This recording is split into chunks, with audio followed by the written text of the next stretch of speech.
In this video, we're going to be adding and subtracting fractions with like denominators. Now, this should be review for you. This should be a fourth grade skill that you should have already learned, but we are going to review it just to make sure we've got it down before we start worrying about fractions without like denominators. One thing we are going to remember as we solve these problems is we are definitely going to be reducing or simplifying these answers. So let's go ahead and jump into the first one. We've got 8 twelfths plus 3 twelfths.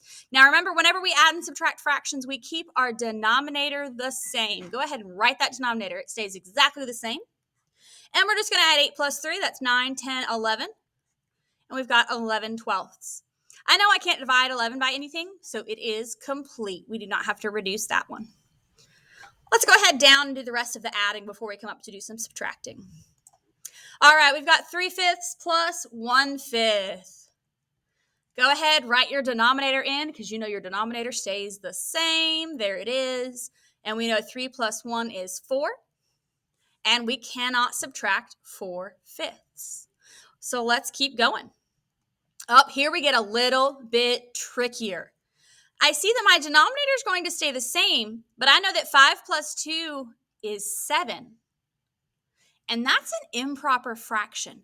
Remember, an improper fraction is a fraction that is greater than 1. And we know it's going to be greater than 1. Oh, that should say a 1.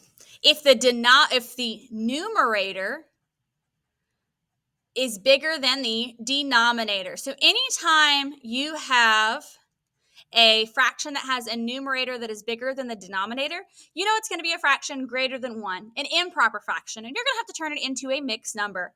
So we're going to go ahead and say 7 divided by 6, because I know when we look at this fraction, we know it's not just a fraction, it's also a division problem. 7 can go into 6 one time, and if I subtract, I've got 1 and 1/6. As you can see, I got my 1 from my remainder and my 6 from my divisor. So you get 1 and 1/6 for that one. Let's go ahead and jump into this last one. I'm going to have you do this last one on your own for the addition. You've got 7/8 plus 3/8. Go ahead and try this one on your own. For this one, you should have kept your denominator as 8 and added up 7 plus 3 and gotten 10. Again, we've got another improper fraction, so you should have said 10 divided by 8. Remember, it's not just a fraction, it's also a division problem. And that's how you solve any improper fraction to make it into a mixed number. We just divide it out like a division problem. So I've got 8 can go into 10 one time. 1 times 8 is 8. 10 minus 8 is 2. 1 and 2/8. But oh my goodness, did you catch that you can reduce your 1 and 2/8? We talked about reducing yesterday. Just to remind you, you're going to divide by the same number. So I know that I can divide both 2 and 8 by 2. So I'm going to say 2 divided by 2 is 1, and 8 divided by 2 is 4. So my real answer is 1 and 1/4. I hope you caught that when you were doing your work. Very important to make sure you catch that every single time. From now on, you have to reduce your answer for it to be correct. All right, let's jump into some subtraction problems. Subtraction is just the same as adding. We're going to keep our denominator the same. So we've got 8 twelfths minus 3 twelfths.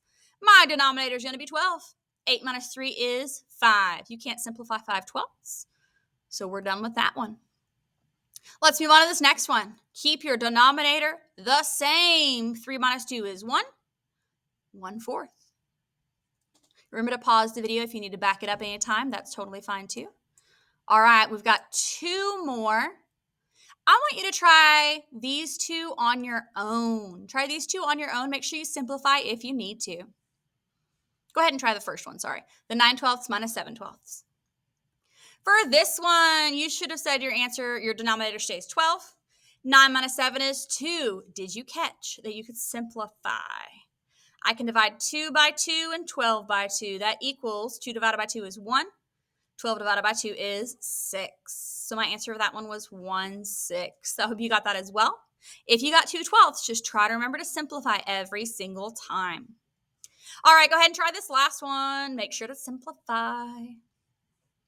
For this one, you should have gotten 10 as a denominator. 9 minus 7 is 2. Now let's simplify. I can divide 2 and 10 by 2. 2 divided by 2 is 1. 10 divided by 2 is 5. My answer is 1/5. I hope you got all those problems correct. Remember, if you have any questions, to raise your hand and ask.